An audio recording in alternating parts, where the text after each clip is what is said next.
Hey, good morning, everyone. Today is September 21st, English 252. We're going to learn and receive a lecture on, as you can see here, MLA 8th edition Formatting and Style Guide. MLA stands for Modern Language Association. So they dictate what a paper is supposed to look like in a university college level class. Every English class you're going to take from this point forward or have taken, you have to stick to MLA, at least at the collegiate level, with regard to how your paper looks and is formatted, how it's structured. So every essay we're going to write within this class is going to have to be structured around what MLA looks like. And we're going to look at some examples later on in this lecture. It's kind of a long, boring lecture, but it's crucial. We should have had this lecture actually on the Monday that we started, but we couldn't because we had no class. So we had to do it, we had to push it down to now. So your final, although your rough drafts of your personal essay that are uploaded to Blackboard, although they might not adhere to proper MLA at this point, that's no problem. You're receiving this lecture. The final essay that you turn in has to adhere to MLA, and it's going to be a great part of the grade. And I would say you can reference back to this video. Great. You can look up MLA 8th edition on OWL Purdue, as you can see at the bottom of the screen. Just Google that, and it'll lead you there. If you need to be reminded, you can email me if you're confused on how to cite something. But it's going to be important that it is MLA, your final draft of any of your essays within this class. Also, you have other resources that I'm going to point out throughout this lecture. Um, just some housekeeping. So today you're listening to this lecture. You're finishing up your comments on Blackboard for the four randomly assigned rough drafts that were given to you that you have to just comment on a couple lines, nothing elaborate. And then you have to email me your Chapter 6 summary due by midnight tonight. Okay, guys? So let's go ahead and get into the wonders of Modern Language Association, how to format your English paper. Okay, as you can see here, you can use Purdue that I mentioned before, Google Purdue OWL MLA, and it'll take you directly to the website. It has drop-down menus and various examples. And you know what? I'm going to email with this link. I'm going to email you that great example of an essay that we were supposed to look at. It was a student's essay they had written a few semesters ago. I thought it was excellent in terms of the personal essay. And it's really sound with regard to how she formatted it. It's completely well done with regard to MLA. So use that as an example. It doesn't have a works cited. We haven't gotten to that point yet. We will with our expository essay. We'll move on to that next week. So we'll be able to sort of understand and have a visual cue of what it looks like. Also, MLAs, as I mentioned before, is an integral part of my grading scheme too for our papers within this class. So refer to the rubric that I attached in Blackboard, and I sent it to you as well at the outset of the semester. But if you can't find any emails, it's definitely in Blackboard. Go to our page, our Blackboard page. On the left-hand side, it says rubric. And within it, when you open it, it's a Word document. It'll show you that MLA is a big part of an A paper. It's a big part of a B paper. You know, as we get to the C and D level, the MLA starts waning. People start not integrating it properly within their paper, then the paper drops to that level. So that's going to be a big part of how I grade your papers moving forward this semester. Also, at the very bottom, you can see this web link, style.mla.org, and you'll be able to find plenty of information that will guide you with regard to your MLA and how your paper is supposed to look. Okay, so what does MLA actually do? What does it dictate with regard to what our paper is supposed to look like? A number of things. You can see them here. MLA regulates the document format. So where do you put your name? Where do you put my name? Where do you put the class name? Where do you put your header with your page number? Where's the works cited go? How's it formatted? Here, what we're going to second bullet point here. In-text citations, also called parenthetical citations, but they're synonymous as two words, in-text and parenthetical. So when we move on to our expository, we didn't have to do any in-text citations or that correspond to a works cited page for this paper, for this personal essay. But we will moving forward to our expository essay and then argumentative essay and then the final essay. And then how does a works cited list? What does it look like, works cited? And when we do works cited, when we do a works cited page, this is erroneous right here. They're hyphenating it, works cited with a hyphen in the middle. We're not going to do that.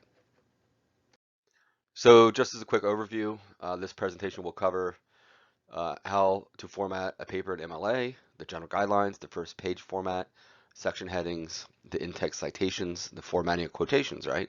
This could be a very integral part of your expository essay and your argumentative essay and your final essay. Documenting sources. So the core elements list the works cited. Again, as you can see here, they chose not to hyphenate works cited here, which is the correct way. And although MLA gives us the general guidelines, the basic rule for formatting any style for your English papers is always follow your instructor's guidelines, always follow my guidelines. I part ways in some ways with what MLA tells us or dictates what a paper is supposed to look like, so I want to stream it down, make it easier for everyone. It's just some of it just is not required, and we'll look at some of those in a moment. But the basic and general guidelines, and I think most of us are familiar with this, and most Word documents default to these settings, is as follows. The paper should be white, 8.5 by 11 paper, double space everything, so highlight everything at the end right before you turn it in, right before you print it off. Well, we're not going to print it off in this class. Right before you upload it, highlight everything, and then double space it. If it looks like there's a lot of spacing and it's wonky, refer back to that paper, that best essay example for a personal essay that I'm going to email you with within this when I send this link out, and it's in Blackboard as well on the left-hand side. Compare it to that line spacing, because that's correct line spacing. Leave only one space after punctuation. I'm not concerned about that. I'm not going to pull out a ruler and then measure your punctuation if it's spaced properly. Set all margins to 1 inch on all sides. I am going to be concerned about this. I mean, you could eyeball a paper and tell if it's 1 inch margins, but individuals have tinkered with the margins in the past because they haven't met the threshold for 3 to 5 pages double spaced for the final draft of your essay, and so maybe they had 2 pages and so or 2.5 pages, so they pull the margins in, which pushes the words on to greater page numbers. So they're trying to make that 3-page threshold, right? So they can at least get in the door with regard to being graded, right? So don't tinker with the margins. Just leave them at 1 inch. They should be set at default 1 inch. Email me if you have any questions about how to set any of these settings up. Indent the first line of paragraphs at 1/2 inch. I'm not going to be concerned about. I am going to be concerned about the indentation of every new paragraph, but I'm not going to really care about if it's a 1/2 inch. They typically Word document, Microsoft Word is pretty intuitive. Once you tab over or indent the first paragraph, it picks up on it and starts to indent for you. Other format and guidelines for general guidelines for MLA. The paper should have a header with page numbers located in the upper right hand corner. We're going to look at an example of this in a moment. And that all this is your last name, Smith, and then a space, and then the page number, page 1. But that page number has to increase as each page increases. I've seen many papers where they turn in, they have their last name, and then it's just page 1 on page 1. Then I turn to page 2, and it's page 1. Then I turn to page 3, and it's page 1. So the pagination didn't increase incrementally like it should. You got to make sure that it does. Use italics for titles of. This is a very important point, and we're going to go over this in a moment and look at an example. But use italics, italicized titles of container works. So the container work is the bigger work. So a book is a container work. The name of a website is a container work. An article that you read on a website, the name of that article would be quotation marked because it's the smaller increment. It's not the container work, right? A chapter within a book would be quotation marked. It's the smaller within a container, right? The book itself would be title would be italicized. The chapter within it would be quotation marked. Place endnotes on a separate page before the list of works cited. We're not going to do endnotes, so disregard that last bullet point. Some of these points here we went over in the prior slide, but the first page of an MLA style paper will have no title page. So your English papers that you turn in within this class, within the purview and confines and perimeters of this class will have no title page. That's APA, that's Chicago, that's some other style formatting for other classes. But this class, and within this class, we cannot turn in a paper that has a white page in front of your essay and you just have the title of the essay. We're not doing that, all right? You must double space everything.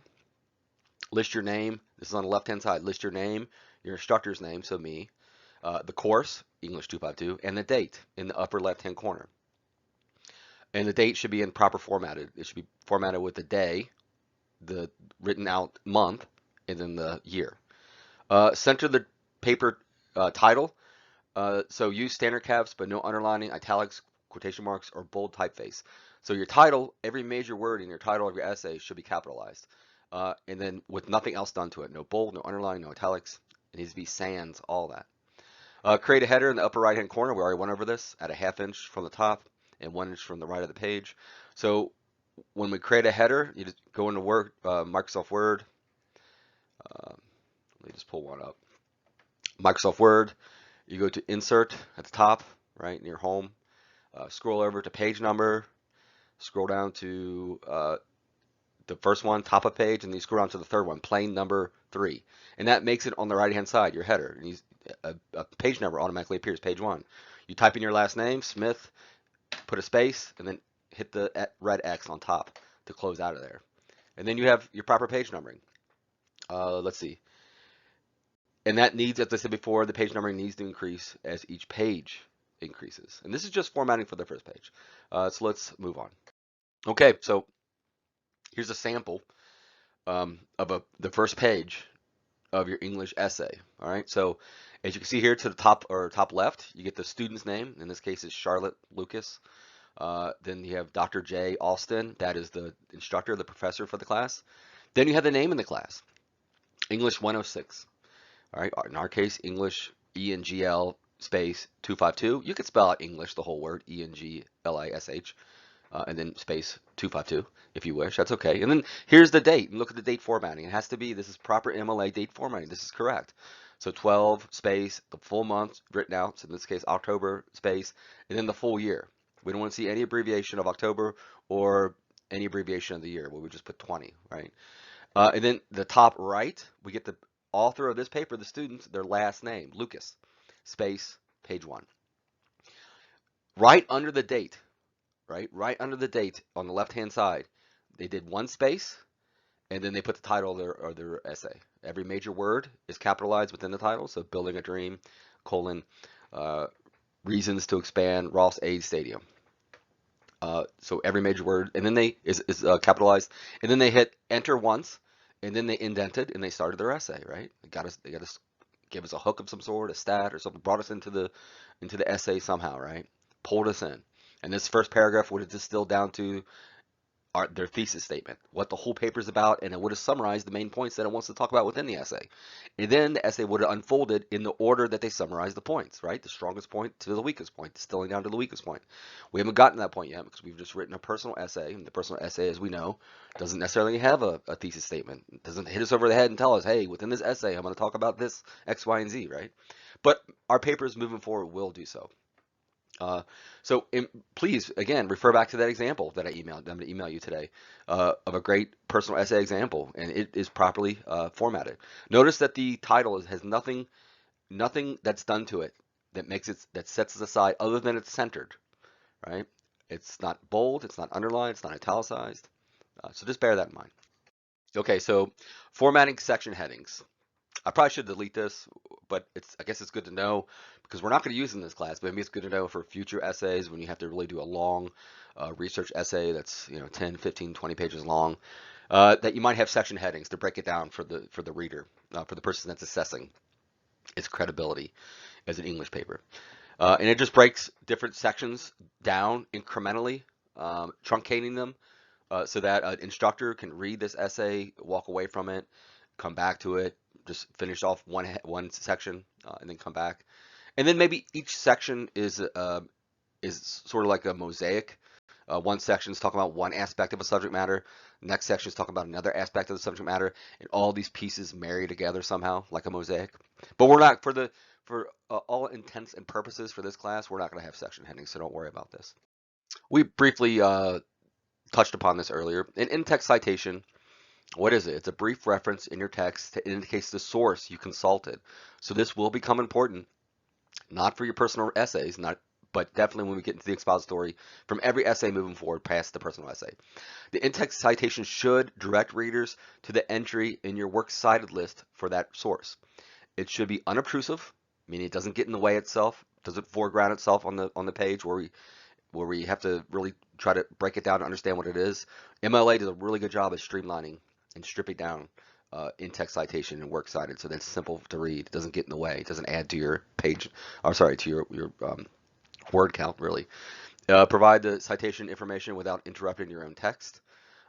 So it needs to be as little as possible on the page.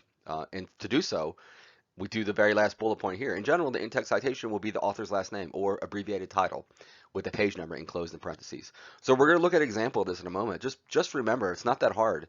If you think about it like this, you're going to go out there, you're going to do research for your expository essay, which only job is to inform. And we're going to get a lecture on that next class. But the only job of expository essay is to inform the reader on some subject matter that you research. And you're going to borrow from outside authorities because you're not necessarily the authority on this subject matter, right?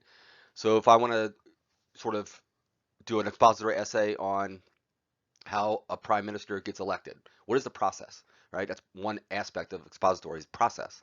What is the process for a prime minister to get elected to office, right? I'm going to have to borrow from outside authority. I'm going to look up government websites to see how they get elected, what the process is, how many years they can serve. Do they have to serve as a premier first, or a senator, or governor, or whatever? Uh, and then I'm going to give it attribution. I'm going to say according to Mike Jones, a leading expert in prime minister campaigns, says, quote, to get elected as a prime minister, you need to do X, Y, and Z, unquote.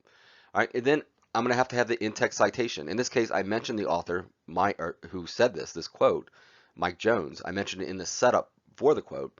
But if I didn't mention it, if I just said to get elected as prime minister, you need to, quote, run a campaign that is able to successfully beat out your competitor, your rival, unquote. Then you would have the in-text citation, right? It's a parentheses, open parentheses, author's last name. In this case, remember it was Mike Jones. I would just put Jones, last name, right? No comma, no punctuation within in-text citation, except for when you use et al. And we're going to talk about that later.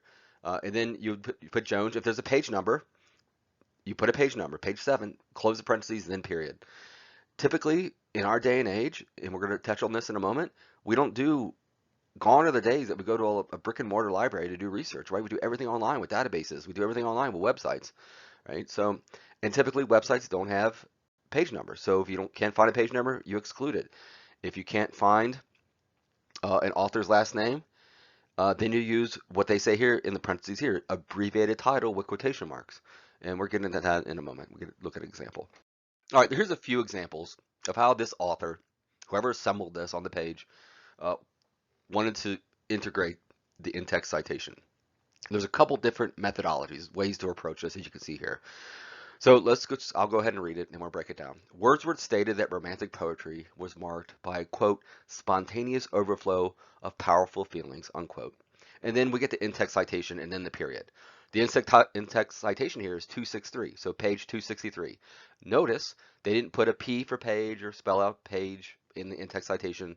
When I see a number in the in-text citation, I know that's a page number, right? So we don't have to put page or anything. MLA says don't put the word page, don't put a P and then a period. Don't put any punctuation except when you're using et al. Why didn't we use Wordsworth? Since we're quoting Wordsworth, right? Wordsworth said spontaneous overflow of powerful feelings. Why didn't we put Wordsworth in the in-text citation? The answer is because we use Wordsworth in the setup for the quote. We said Wordsworth stated that romantic poetry was marked by, quote, spontaneous overflow of powerful feelings, unquote. Then the in-text citation, then the period. All right. The next one, we're not using Wordsworth in the setup for the quote or the paraphrase. So we have to put Wordsworth in the in-text citation. Romantic poetry is characterized by the, quote, spontaneous overflow of powerful feelings, unquote. So now we get the in-text citation with the author, the person who was quoted, Wordsworth, and then the space, make sure you put the space between that and the page number, then the page number, close the parentheses, the in-text citation, then period. And then we get the last one, again, it's just this one's a paraphrase, but they're mentioning Wordsworth in the setup for the paraphrase.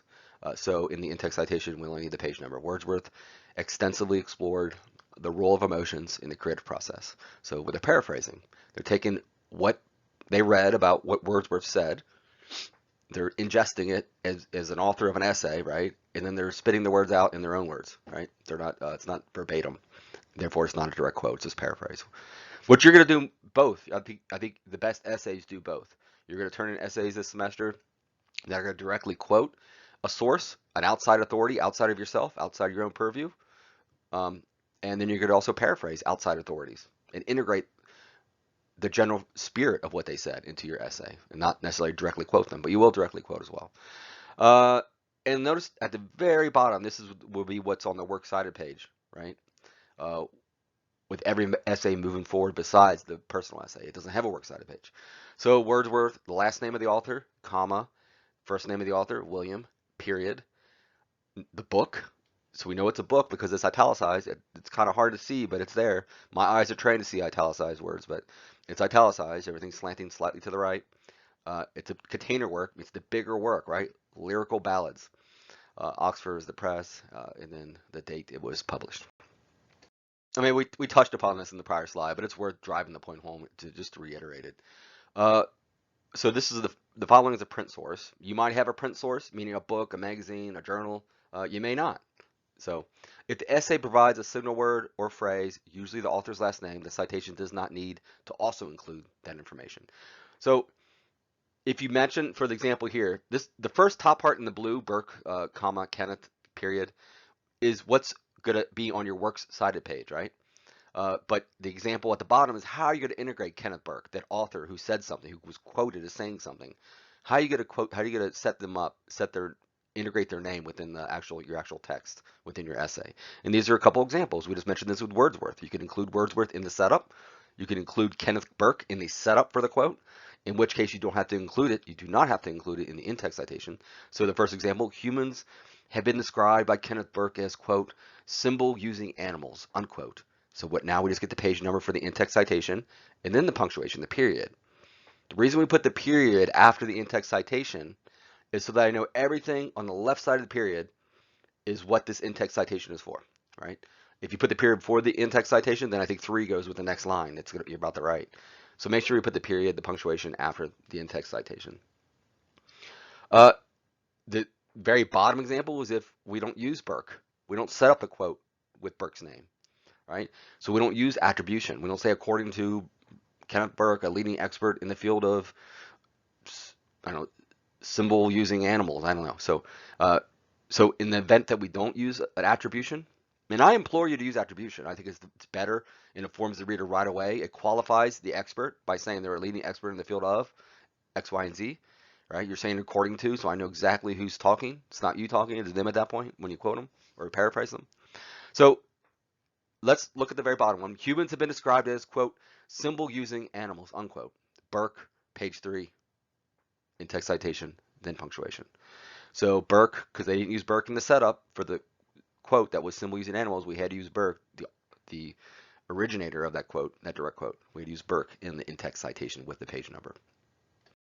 As you go through the process of sort of self-vetting various websites, part of the component of this class is doing research. So it is reaching out to the academic databases, the more academic websites that exist out there. And that's partly you have to vet that yourself or reach out to me to help you vet that. But we are going to get a lecture on databases. But as you go out there and research, you're going to have a situation where you might be on a government website. So Canada.ca, Canada Stats, when you reach out there to do research, you're going to find that on a government website, on a college or university website, on many websites that exist out there, .orgs, a lot of .orgs, .edus, .govs, .ca. They're not going to have any authors, no authorship on it. We're going to get a great stat, we're going to get a great quote off of there, be like, man, I really want to use this, but I don't see any author who wrote this. How do I cite it, right? Well, that's going to happen a lot this semester for you. And in your future writing and researching. It's just the way it goes in our day and age that you don't see authorship a lot.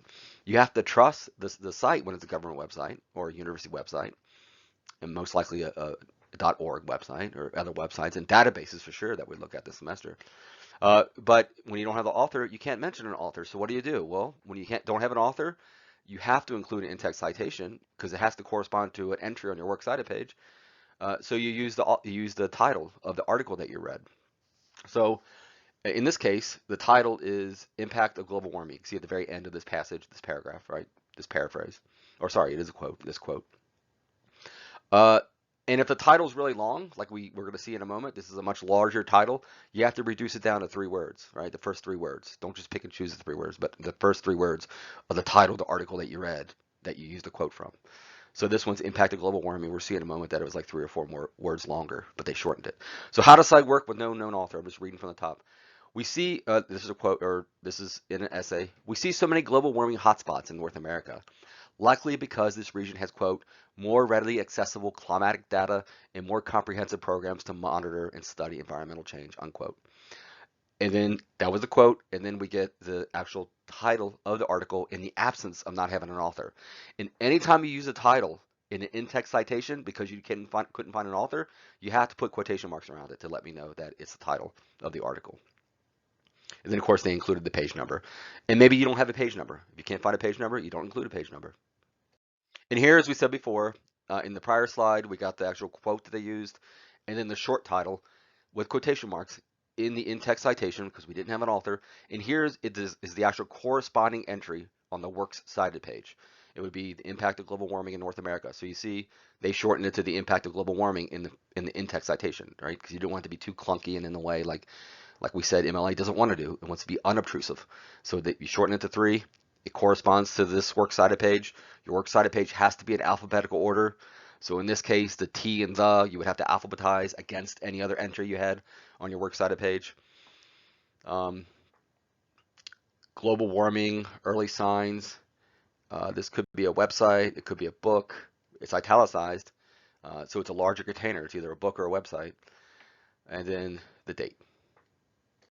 Okay, so there's one isolated single solitary situation in which you will use punctuation within your in-text citation. That's when you use et al. And et al is when we have 3 or more authors that you don't want to list the 3 authors inside your text, inside your in-text citation, or inside your body of your essay, right? It's just too much. It would be too much to write Smith, Jones, and I don't know, Jackson, right? All 3 of those names as authors, right? So you reduce it down. Say there was 5 authors, you wouldn't list all those authors in your in-text citation. It would just be too big, too clunky.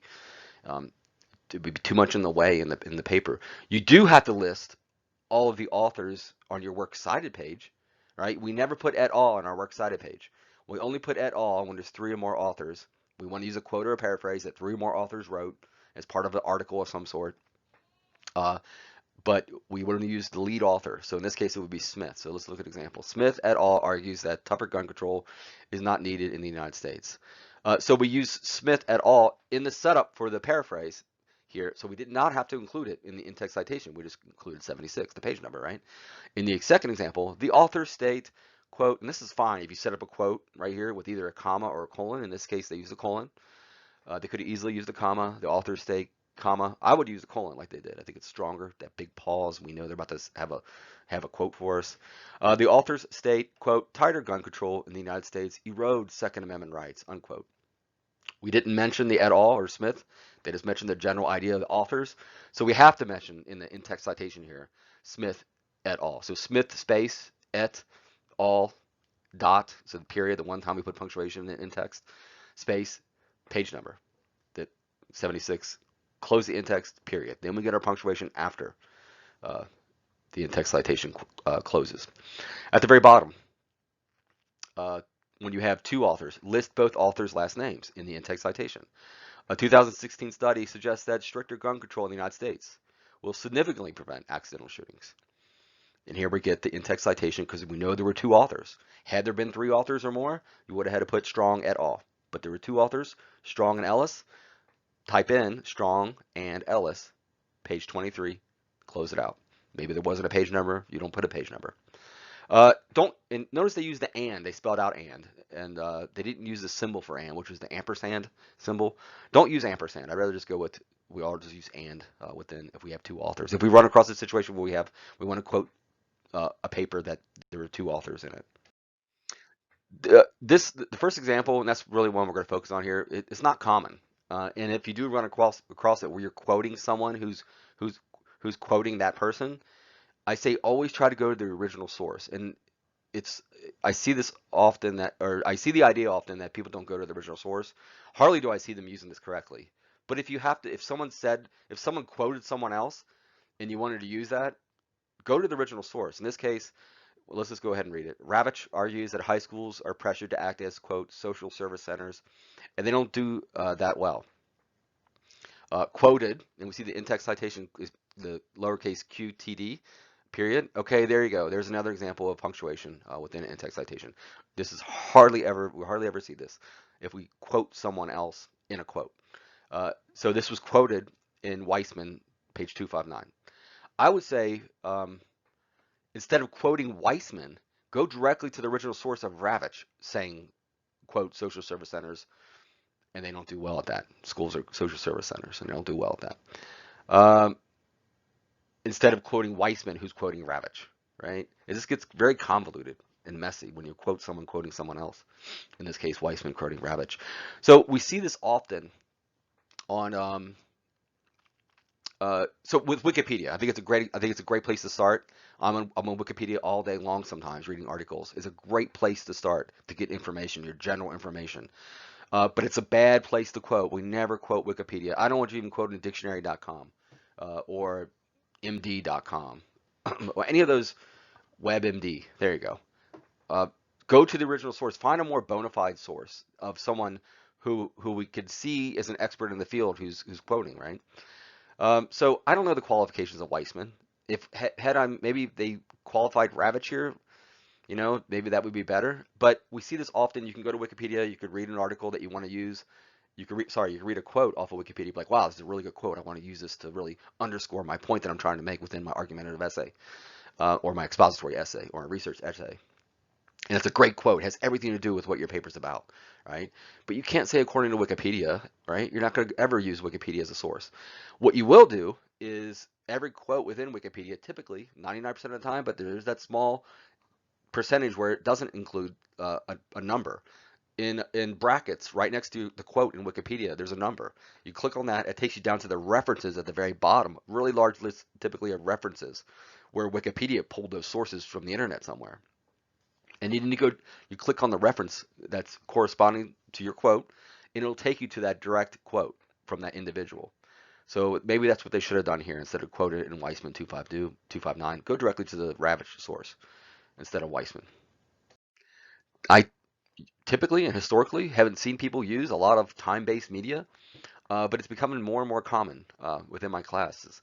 And that's fine. You can use that. If you're writing an argumentative paper, an expository paper, and you got some expert in the field of your subject matter and you found a really great quote on YouTube, or a TED Talk, let's say a TED Talk, on a TED Talk video that was on YouTube, fine. I would say go to the original, this is a good example, go to the original source of the TED Talk online instead of quoting a YouTube video.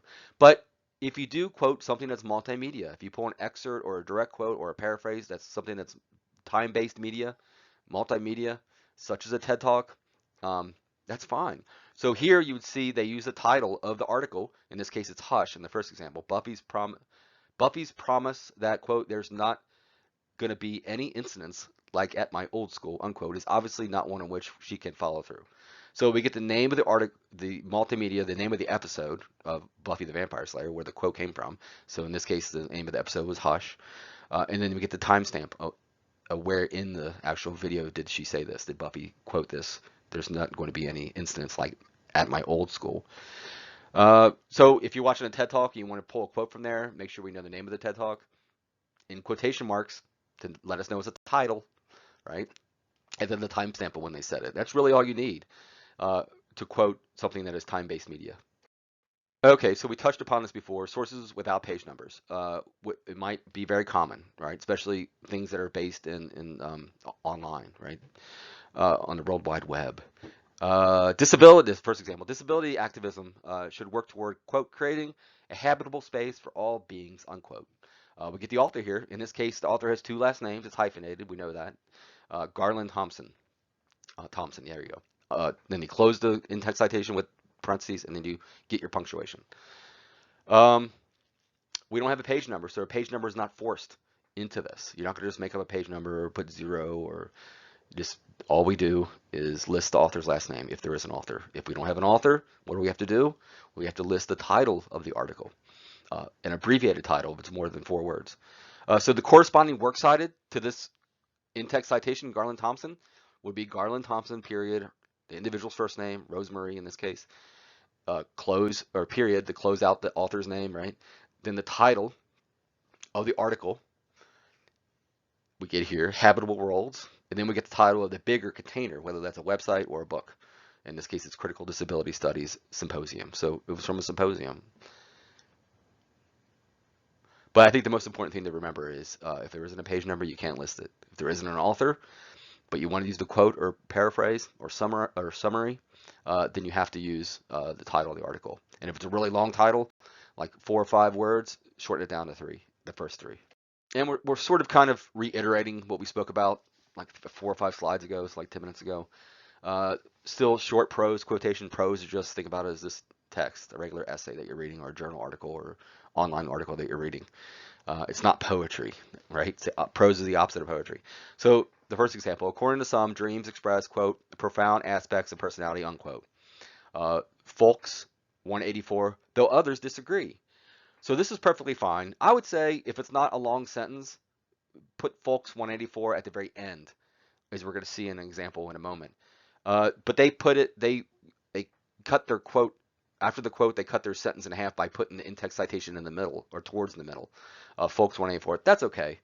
But you could put it at the end. I think it's better to put it at the end if you can. If the sentence meanders on for another couple lines, then yeah, I guess put your in-text citation right after the quote. But you're safe to put it at the end. Here's the second example, the one in the middle. According to Folk's study, dreams may express, quote, profound aspects of personality. So unlike the first example, we get folks in the setup, the attribution here. And I agree. I want you, the best essays moving forward outside the personal essay is going to be you incorporating, I believe, attribution, right? Those are the best essays, saying so-and-so stated or according to, they said, quote, then you give us the quote, then you give us the in-text citation. Since we use folks, the person who was the person who said this, profound aspects of personality, they were the person who said this direct quote. We don't have to put folks in the in-text citation. We just get the page number. And then the last example. It is possible that dreams may express, quote, profound aspects of personality. They did not mention folks in the attribution, in the setup, right? So they included the author's last name here. The better, and they don't list it here, but the better example would be to qualify, to give attribution and qualify folks, and then just use the page number. So I would say, according to folks, this study, or according to folks, a PhD in, I don't know, in the field of X, dreams may express, quote, profound aspects of personality. And then you just get page 184. So we set it up by giving the attribution, according to folks, comma, and then we tell the reader why he or she is an expert in the field.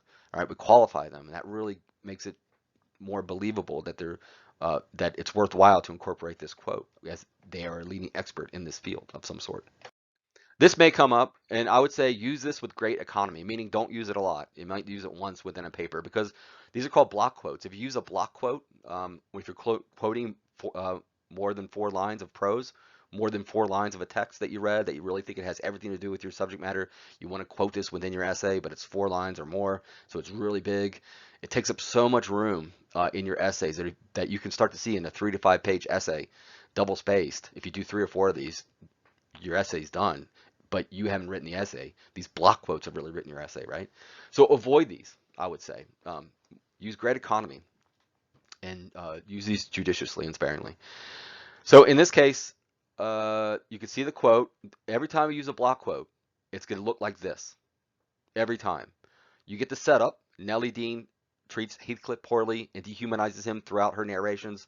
You get the colon after the setup for the block quote. Then you get the block quote. It has to indent twice, right? You normally indent once. We see the indentation. You really can't see it, but before Nellie Dean, there's an indentation that you have at the beginning of every paragraph that you write. Then you have to indent even twice or once more so that it differentiates itself from the beginning of the sentence for the setup. But you're always going to have the colon after the setup. You can indent one more time, and then you're going to put your quote in. And notice the block quote does not have, it's absent of quotation marks, right? I know it's a block quote for a number of reasons. I know it's a block quote because it's indented over more than the regular sentence for the setup. I know it's a block quote because it's more than 4 lines. And I know it's a block quote because there aren't any quotation marks. And finally, I know it's a block quote because it ends with a period and then we get the in-text citation, right? Uh, what we were doing before with a regular quote with 3 lines or less was we would have the in-text citation after the quote, and then we would get the punctuation. In this case, the punctuation goes first, and then we get the source. In this case, is Bronte is the author, space, and the page number. And again, if this seems too complicated, just don't use them. Just break it down into multiple quotes instead of one giant quote. Okay, so you might come across a situation where you want to add or you want to take out or omit words, in which case you use 2 things, brackets and the ellipses, the 3 dots, right? So if you want to add information, typically you only add information like a journalist. You ever read a journalistic article from a newspaper, a journal of some sort, and they want to clarify. If you got a quote from someone or a journalist got a quote, and they want to use the quote, but they get back to the office to type out this article and they realize that it doesn't make sense. Some of the language in it is missing, so they have to add their own language to clarify. And when you do that, you have to throw brackets around it within the quote. Uh, and that tells the reader that you're just adding this information to clarify to you, but it's not the original person who said it. So in this case, Jan Harold Brunvand, in an essay on urban legends, states, quote, "Some individuals who retell urban legends make a point of learning every rumor or tale." Then, since we got Jan Harold Brunvand in the setup for the quote, we don't need his last name, Brunvand, here. I assume it could be, it's androgynous, the name. I don't know if it's a man or a woman. Well, I got Harold as the middle name, so it's a man. So yeah, so if you want to clarify information, you use your voice, but make sure it's in brackets, right? In this second example here, if you want to omit words, so if you read um, this giant paragraph and you're like, wow, this paragraph is great at the beginning. I want to use that quote, and it's great at the end. I want to use that quote, but everything in the middle doesn't really have to do with the subject matter of my essay, of my expository essay. So you could throw that out and join those 2 quotes, in this case with ellipses. That means you're omitting information. Um, or you could just put a period after tale, rumor or tale, period, then close with quotation marks, and then start it, and then say, Brunvard goes on to say, and then quote him again. You can do it that way as well. Or you can use ellipses to join to show that you've taken out a lot of information, you've omitted it for the sake of space and time, and because it had nothing to do with your subject matter, because you wanted to use the beginning of that quote and the end of the quote, and you smash them together with the ellipses. Really, what's an important takeaway from this slide, and we've covered this, but it's going to be a very integral and important and paramount even for you to remember, is that, as you see at the top here, title of source, a book, a website. So the title of a book, the title of a website, it should always be italicized. Periodicals, where I have the arrow, blue arrow pointing here in the middle of the page. Periodicals such as journals, magazines, newspaper articles, online articles of any sort, television episodes, songs, should be quotation marked. So the container, the bigger thing. So if you get a quote off a website, the name of the website would be italicized on your works cited page. And then the actual name of the article, the title of the article, would be quotation marked. So we can see it here. This is on the works cited page. First one, we get the name of the author, so last name, comma, first name. We get the name of the article, the smaller container, smaller thing, right? Toward meta reading, right? It's in quotation marks. And then we get the name of the book that they pulled this chapter from, or this subheading from, the future of the book. These are in alphabetical order. Notice Bazin, Hall Michael, Under the Gun, right? So B, H, U. Make sure you alphabetize your works cited page, right? Notice here too, we have what's called a hanging indent. So the space below Bazin, the space below Hall Michael, and the space below Under the Gun, right? It's called a hanging indent. So highlight when you're finished with your works cited page, highlight everything on your works cited page. Right click into the highlighted area, go to paragraph, scroll down, go to special, and then put in hanging, and then hit OK, and then I'll give you the hanging indent. And it's important, it separates all these 3 entries from each other, so I know they're separate. Otherwise, they just run together.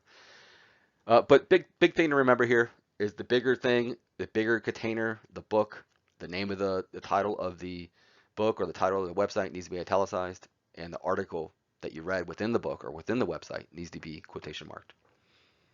Okay, when you sit down to actually craft your essay with your direct quotes or paraphrase or summaries, and then your in-text citation. The in-text citation has to correspond to an entry on your works cited page, and you're confused at some point, you don't want to rewatch this video, just go to the end of the video or near the end, the next to last slide, and you can use these great resources. Use these resources to help you create your works cited page. Easybib.com is pretty good. Citationmachine.net, it's good.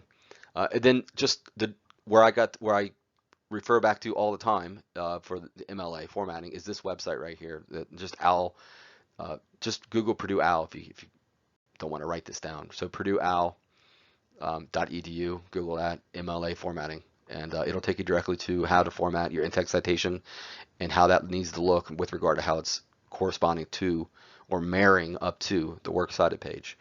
And those are great resources to use. Okay, questions? Any questions, concerns, or points of clarification, please email me at any time and I'll get back to you as soon as possible. So just to do some housekeeping, Monday, today, we're listening to this lecture. We're going to make comments if we haven't already on the personal essay rough draft in Blackboard. You were assigned 4 randomized student essays that you need to go in and make comments on. It doesn't have to be something very elaborate, just a couple lines, but make sure it's constructive criticism, right? Not just saying, hey, I liked it. Nothing abstract. Really give us an example of what you liked and why it was working with regard to the elements of personal essay that we went over. Email me the chapter 6 summary by midnight tonight if you haven't already. I think most people have. And then Friday, what are we doing then? We're going to actually move on from the personal essay in terms of lecturing on it, and then we're going to move on to the lecture on elements of expository essay. And you can see sort of now how the flow of each increment of this semester is going to go, right? We just focus on one essay for about a month, 3 weeks to a month, and then we move on to another essay for 3 weeks to a month. Then we do the workshop by uploading our rough drafts and making commentary online on Blackboard. And then we turn in our final draft each month, right, for each essay. Okay, email me if you have any questions. Thanks, guys. Bye.